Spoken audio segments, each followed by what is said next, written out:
When the papers came through, I thought I'd inherited a dream, a sprawling Victorian estate in the countryside, known as the Westgrove house.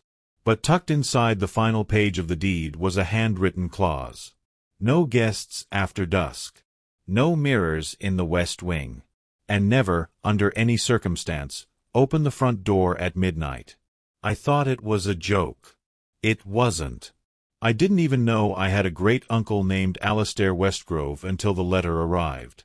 A formal envelope, thick paper, no return address, just a law firm I'd never heard of. According to the documents, I was listed as the sole heir to his estate, a Victorian mansion known as Westgrove House, nestled on the outskirts of Dorset, England. I thought it had to be a mistake.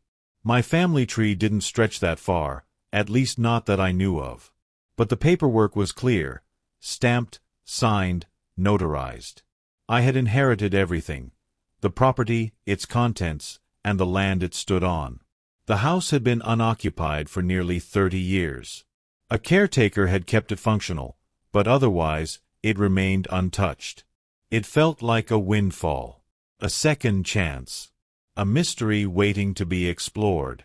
I had no idea I wasn't inheriting a home.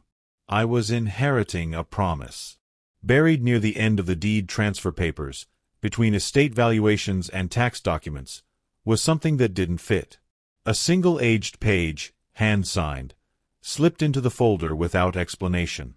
The title, written in faded black ink, read, "Observances of Midnight." The rules were simple, almost absurd. A do not permit guests inside the house after sunset. A no mirrors, photographs, or glass panels are to be kept in the west wing. Between 11:59 p.m. and 12:15 a.m., the front door must remain bolted and untouched. If you hear knocking at midnight, do not answer. The clause ended with a note.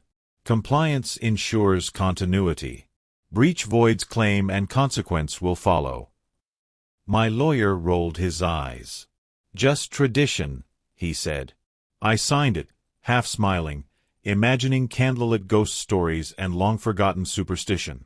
But that night, I taped the front door shut, just in case. It was quiet at first, almost too quiet. The kind of silence that doesn't just settle over a room, but presses into it. Westgrove House groaned like something exhaling after a long sleep. Every beam, every stair, seemed to stretch and shudder, as though the house had been waiting for someone to return.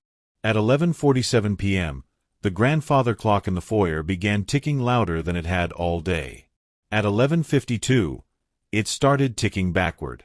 Shadows in the hallway bent in directions they shouldn't have, following me even when I stood still. Light bulbs flickered, but not in sync. One would dim when I entered a room, another would brighten the moment I turned away. And then there was the scratching, faint, deliberate, coming from the inside of the front door.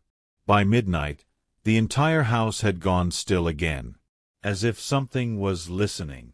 Something that knew I hadn't left. By the third night, I started checking the front door obsessively, bolting it, double-locking it, wedging a chair under the handle like I'd seen in old horror movies. Every night before bed, I'd stand there and stare at it, waiting, listening. And still, by 12:01 a.m., I'd find it the same way. Slightly ajar. Just enough for a sliver of cold air to drift in. Just enough for the lock, which I know I turned, to be disengaged. No signs of forced entry. No footprints outside. Nothing on the security camera but static between 12 o'clock and 12:15 a.m. every night. It wasn't just the door that moved. Sometimes I'd find the welcome mat turned over. Once, the key I left in the kitchen was placed on the doormat, on the outside. I started to wonder if the door wasn't just opening. I wondered if it was watching, and waiting for me to open it willingly. I wasn't the first to inherit Westgrove House. In a dust-choked corner of the attic, tucked behind a beam wrapped in cobwebs, I found a small wooden chest. Inside was a tattered journal, leather-bound, warped by age, and filled with entries in shaky handwriting. The name on the inside cover, Eleanor Ames, 1978. Eleanor and her husband had lived in the house for less than 6 months. Her entries started mundane: garden plans, furniture choices. Then they turned frantic. He opened the door.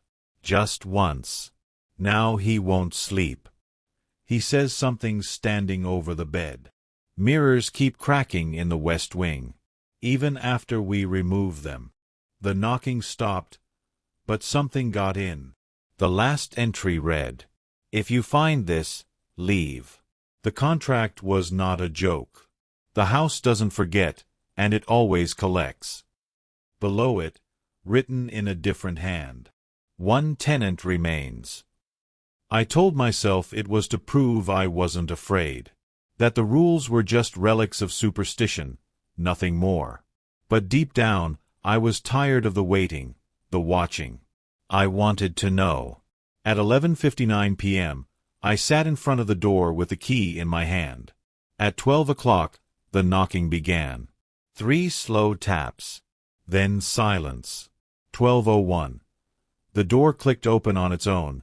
Just a crack, just enough to breathe. And I opened it. The air outside didn't feel like night.